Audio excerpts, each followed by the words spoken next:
Hello दोस्तों, एक बार फिर से स्वागत है आप सभी का हमारे यूट्यूब चैनल नॉलेजपुर में।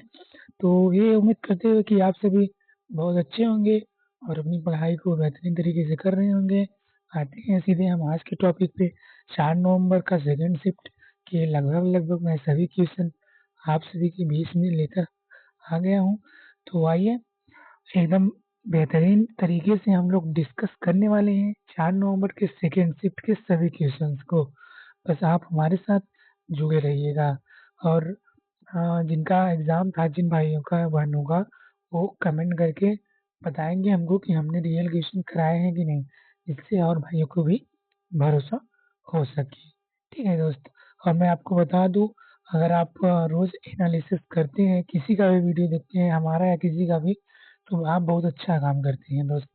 ठीक है।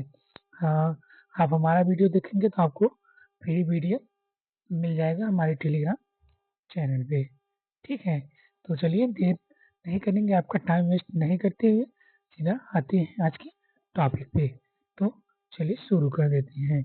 तो क्वेश्चन पूछा गया था कि नर्मदा और गंगा नदी घाटियों का पठार है, वो विभाजित करता है। यानी कि जो नर्मदा और गंगा नदी घाटियों का पठार है, ये किसको विभाजित करना है, ये क्वेश्चन पूछा गया था आपके एग्जाम में। तो नर्मदा और गंगा नदी घाटियों को मालवा का पठार विभाजित करना है, जो कि आपका राइट आंसर हो जाएगा। यह पठार उत्तर मध्य भारत में स्थित है और गंगा और नर्मदा बेसिन के बीच एक जल नर्मदा और गंगा नदी घाटी को मालवा पठार विभाजित करता है। ये वही हो गया, कुछ इसमें मिस्टेक हुआ है। जल विभाजक का काम करता है यहाँ पे मिस्टेक का, तो याद रखेंगे। ये जल विभाजक का काम करता है नर्मदा और गंगा घाटियों के बीच। ठीक है दोस्त। चलिए आगे बात कर लेते हैं अगले क्वेश्चन के बारे में। तो अगला हमारा क्वेश्चन होगा कि उत्तर भारत का वह नृत्य जो भगवान कृष्ण से संबंधित है और ब्रज क्षेत्र में किया जाता है। तो उत्तर भारत का पूछ रहा है और भगवान श्री कृष्ण से संबंधित पूछ रहा है, तो हमारा हो जाएगा रासलीला, जो भगवान श्री कृष्ण के द्वारा किया जाता था। तो हम यहाँ पे हर एक क्वेश्चन को डिटेल में सीखने वाले हैं। और इसके अलावा हम आपको लास्ट में बताएंगे मैथ्स के सभी टॉपिक और रीजनिंग के सभी टॉपिक की आज की शिफ्ट में कितने कितने क्वेश्चन आए हुए थे। तो आप सभी बने रहिए हमारे साथ और वीडियो को लाइक करिए या मत करिए, सब्सक्राइब करिए या मत करिए, आपकी मर्जी है। लेकिन दोस्त आप एनालिसिस रोज कर लिया करिए। ठीक है।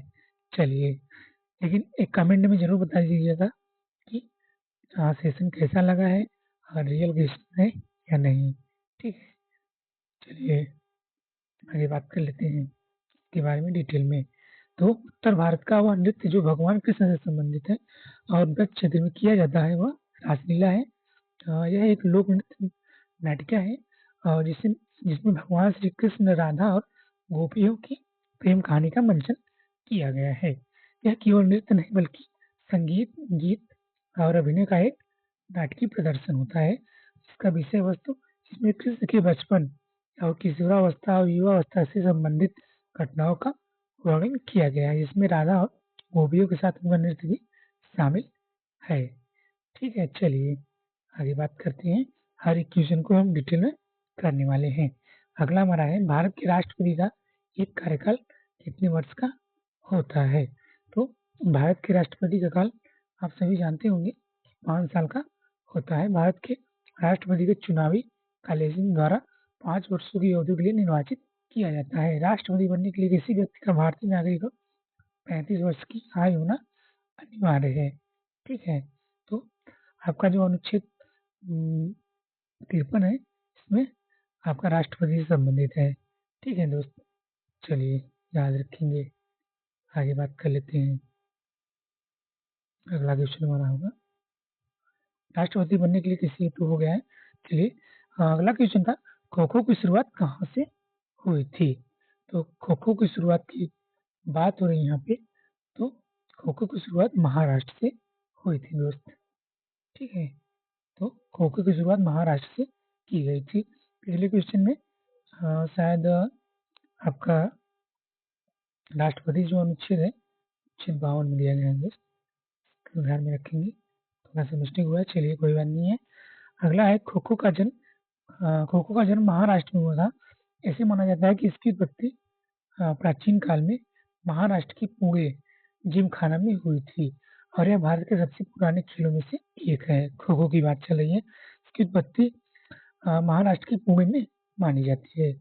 प्राचीन स्वरूप ऐतिहासिक रूप से इसे रथों पर खेला जाता था। तो इसे रथों पर खेला जाता था और इसे रथेरा भी कहा जाता था दोस्त। ठीक है, चलिए आगे बात कर लेते हैं आज इसके बारे में। और आधुनिक रूप इस खेल का आधुनिक संस्करण प्रथम विश्व युद्ध के दौरान लगभग 1914 में शुरू किया गया था, जिसमें ये पैदल खेला जाता था। ठीक है, याद रखिए सारे एक्स्ट्रा फैक्ट्स जो मैं आपको बता रहा हूँ आपके एग्जाम पॉइंट ऑफ व्यू से बहुत इम्पोर्टेंट होने वाले हैं। चलिए आगे बात करेंगे यहाँ पे। अगला है क्वेश्चन नंबर 5 हमारा। कथक नृत्य पर किसका प्रभाव ज़्यादा पड़ा? तमिल, बंगाली, राजपूत, हिंदू, मुस्लिम, जैन या बुद्धिस्ट। ठीक है, तो ये इस प्रकार से भी क्वेश्चन पूछ सकता है कि कथक नृत्य किन दो संप्रदाय को जोड़ता है। तो एग्जैक्ट नहीं पता चल पाया कि कैसे पूछा था, तो इसके बारे में मैं कोशिश किया हूँ कि आपको दोनों तरह से आपको मैं बता सकूँ। ठीक है दोस्त, चलिए जान लेते हैं इसके बारे में। तो कथक आपका हिंदू और मुस्लिम मुस्लिम संस्कृति को दो संप्रदाय को जोड़ता है। ठीक है, कथक नृत्य हिंदू और मुस्लिम संस्कृति को जोड़ता है। इसकी उत्पत्ति मंदिरों में कृष्ण लीलाओं और भक्ति में कहानियों को सुनाने में हुई थी, लेकिन मुगल काल में दरबारों के संरक्षण किए जाने के बाद इसमें फारसी कला के तत्व भी शामिल कर लिए गए थे। कथक उत्तर भारत से उत्पन्न एक शास्त्रीय नृत्य है। याद रखेंगे कथक ये उत्तर प्रदेश से संबंधित है और इसे उत्तर भारत का शास्त्रीय नृत्य भी कहते हैं। ठीक है, चलिए थोड़ा सा और जानेंगे। जो सत्रिया है ये असम से संबंधित है। ठीक है, याद रखेंगे असम से। ठीक है, मणिपुर से संबंधित है। जो भरतनाट्यम है ये तमिलनाडु से संबंधित है। कुचिपुड़ी आंध्र प्रदेश से संबंधित है दोस्त। तो ये सब सारे याद करके आपको चलने हैं। और जो सत्रिय है ये सबसे नया माना जाता है। आपसे एग्जाम में पूछता है कि सबसे नया शास्त्रीय नृत्य कौन सा है, तो बता देना सत्रिय, क्योंकि असम से संबंधित है दोस्त। चलिए आगे बात करते हैं। मध्य प्रदेश सरकार की सिविल सेवा प्रोत्साहन योजना के तहत यूपीएससी की प्रारंभिक परीक्षा उत्तीर्ण करने वाले एससी एसटी उम्मीदवारों को कितनी प्रोत्साहन राशि मिलती है? तो मध्य प्रदेश सरकार के द्वारा जो यूपीएससी की तैयारी कर रहे हैं उनको कुछ राशि प्रोत्साहन दी जाती है। तो आपसे पूछा गया था कितनी राशि दी जाती है, तो ये राशि 4,000 रुपये दिया जाता है दोस्त। ठीक है, चलिए आगे बात कर लेते हैं क्वेश्चन नंबर 7 के बारे में। क्वेश्चन नंबर हमारा 7 होगा 73वां संविधान संशोधन किससे संबंधित है? तो ये हर एग्जाम में पूछे जाने वाला क्वेश्चन है 73वां संविधान संशोधन।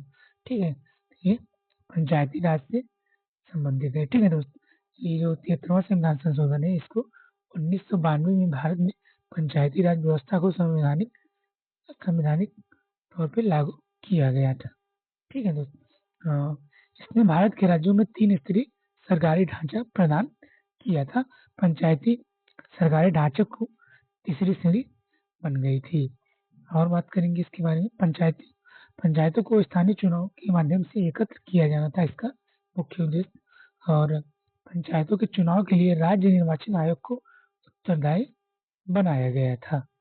चलिए और बात कर लेते हैं। समाज के विभिन्न समूहों को उनकी जनसंख्या के अनुसार आरक्षण दिया गया था पंचायती राज से जो हमारी योजना आई थी, जिसमें महिलाओं को 1/3 का आरक्षण मिला था। तो आप सभी फैक्ट्स को याद करके चलेंगे। ठीक है दोस्त, महिलाओं को कितना आरक्षण मिला था? 1/3 याद रखेंगे, एग्जाम में पूछा जा सकता है।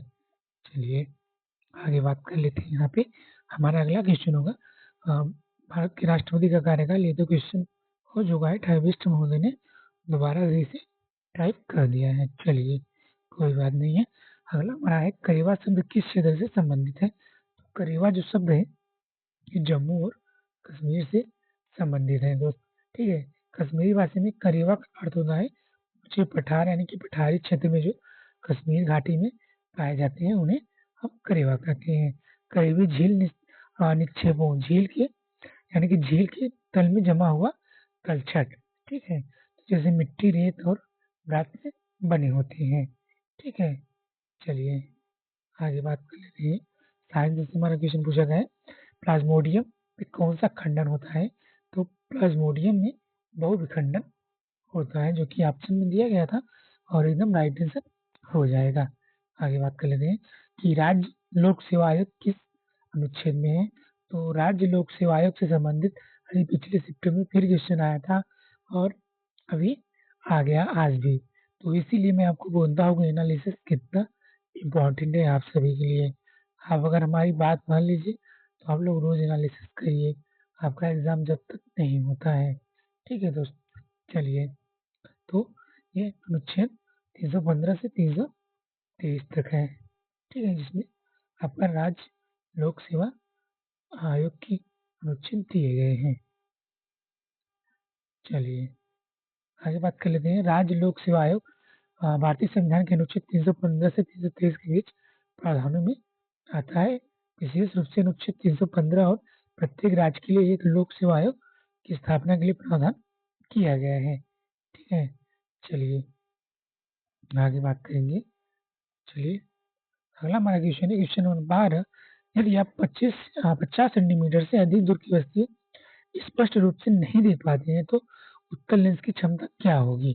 तो जो अगर आप जो 50 सेंटीमीटर से जो दूर रखी हुई वस्तुएं उनको नहीं देख पाते हैं तो आपको उत्तल लेंस की लगाना पड़ेगा, तो उसकी क्षमता कितनी होगी आपसे पूछा गया था इस क्वेश्चन में। तो ये +2 डायोप्टर इसकी क्षमता हो जाएगी, ठीक है। अगला है ओव्यूलेशन का टाइम पीरियड कितना होता है?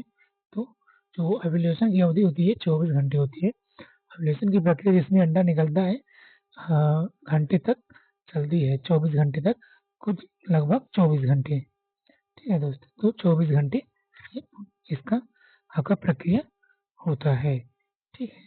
चलिए आगे बात करेंगे। भ्रूण को फुंड कहाँ से मिलता है? तो भ्रूण को फूड कहाँ से मिलता है? तो भ्रूण को प्लेसेंटा यानी कि नाल के माध्यम से भ्रूण को माँ के रक्त में रक्त से गर्भाशय में पोषण मिलता है। याद रखेंगे, प्लेसेंटा यानी कि नाल के माध्यम से भ्रूण को आपको फूड मिलता है, यानी कि पोषण मिलता है, भोजन मिलता है। चलिए आगे बात कर लेते हैं। अगला हमारा क्वेश्चन होगा, जब कैल्शियम कार्बोनेट को गर्म किया जाता है तो अवघटित होकर देता है। तो जो जब कैल्शियम कार्बोनेट को हम गर्म करेंगे तो अपघटित होकर कौन सी गैस देगी? तो ये CaO और CO2 दो गैस देने वाली है, ठीक है। चलिए आगे बात कर लेते हैं इसी में। तो बर्तन धोते हैं तो उनका ऑयल निकल जाता है, तो यह निकलना किसका कारण है? तो ये किससे निकलता है? तो ये पीएच की जो मान बढ़ जाता है, पीएच मान, तो इससे जब बर्तन धोते हैं तो इसका ऑयल निकल जाता है, ठीक है। तो पीएच मान बढ़ने से इसका राइट आंसर हो जाएगा। आगे बात कर लेते हैं।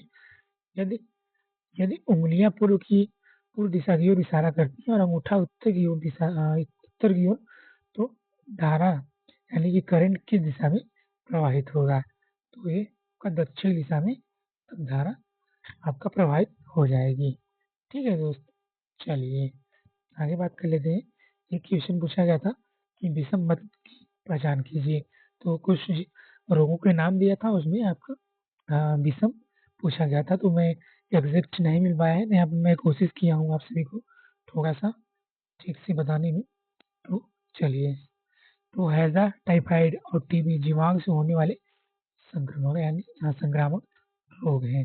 हैजा, टाइफाइड और टीबी, ठीक है। चिकन पॉक्स एक विषाणु जनित संक्रामित रोग है। मलेरिया एक अन्य संक्रामक बीमारी जैसे जीवाणु जनित प्लेग या विषाणु जनित डेंगू से अलग है, क्योंकि यह एक प्रोटोजोआ परजीवी के कारण होने वाला रोग है, जबकि अन्य रोग बैक्टीरिया या वायरस के कारण होते हैं दोस्त, ठीक है। तो वैसे 3 रोग एक टाइप का दिया होगा और एक अलग भी दिया होगा, यानी कि जीवाणुओं से संबंधित 3 दिया होगा, एक विषाणु से संबंधित दे दिया होगा। वही से ऐसे ही आपका क्वेश्चन पूछा गया था। चलिए आगे बात कर लेते हैं क्वेश्चन नंबर 19 की बात यहाँ पे हम लोग करने वाले हैं। तो माँ और भ्रूण का खून कभी आपस में क्यों नहीं मिलता है? तो माँ और शिशु का रक्त प्लेसेंटा नामक एक अंग के माध्यम से अलग-अलग रक्त परिसंचरण तंत्र में रहता है। ठीक है दोस्त, प्लेसेंटा याद रखेंगे ये वर्ड। ठीक है, और आपको बता दूँ, पहले मैं बता चुका हूँ, फ्री पीडीएफ आपको इसका मेरे टेलीग्राम चैनल पे मिल जाएगा दोस्त। ठीक है, चलिए आगे बात कर लेते हैं। अगला है, एडवर्ड जेनर ने किसकी खोज किया था? तो एडवर्ड जेनर ने चेचक के टीका का खोज किया था दोस्त। ठीक है, चेचक के टीके का खोज एडवर्ड जेनर के द्वारा किया गया था। तो आगे बात कर लेते हैं अगले क्वेश्चन के बारे में। तो अगला हमारा है, रासायनिक अभिक्रिया से क्वेश्चन पूछा गया था, एग्जैक्ट नहीं पता चल पाया है, तो रासायनिक अभिक्रिया के बारे में पूछा गया था। चलिए अगला है, मेंडलीव ने आवर्त सारणी को कैसे वर्गीकृत किया था? आपसे पूछा गया था कि मेंडलीव ने आवर्त सारणियों को कैसे व्यतीत किया था? तो उनकी बढ़ती परिमाण, द्रव्यमान और रासायनिक गुण के आधार पर वर्गीकृत किया था मेंडलीव ने। ठीक है, तो कैसे किया था? तो बढ़ती परिमाण, द्रव्यमान और रासायनिक गुणों के आधार पर वर्गीकृत किया था। चलिए, लेंस से डायप्टर वाला क्वेश्चन पूछा गया था। और आगे बात कर लेते हैं, मलेरिया रोग से एक क्वेश्चन पूछा गया था। तो जो एग्जैक्ट क्वेश्चन नहीं मिल पा रहे हैं, आप लोग बताते हैं, तो वहाँ से बनने की एग्जैक्ट नहीं मिल पाते, तो हम उससे संबंधित आपको टॉपिक बता देते हैं। ठीक है, चलिए, और अगला हमारा है, मछली की एक समूह को कहा जाता है? तो मछली की एक समूह को क्या कहा जाता है? स्कूल मछली के समूह को स्कूल कहा जाता है। ठीक है, मतलब आपसे सीधा सीधा पूछा है कि मछलियों का जो समूह होता है उसको क्या कहा जाता है? तो मछलियों के समूह को स्कूल कहा जाता है दोस्त, याद रखेंगे। वो स्कूल नहीं जो आप पढ़ने जाते हैं, मछलियों के समूह को भी स्कूल ही कहते हैं। ठीक है, चलिए आगे बात कर लेता हूँ। अगला हमारा है क्वेश्चन, महामृत्युंजय का मेला कब आयोजित किया जाता है? तो महामृत्युंजय मेले की बात हुई थी यहाँ पे। तो महामृत्युंजय का मेला बसंत पंचमी और शिवरात्रि पर लगता है दोस्त। मध्य प्रदेश के रीवा में महामृत्युंजय का मेला प्रत्येक वर्ष आयोजित किया जाता है। प्रत्येक वर्ष आपका बसंत पंचमी और शिवरात्रि के मेले का आयोजन किया जाता है।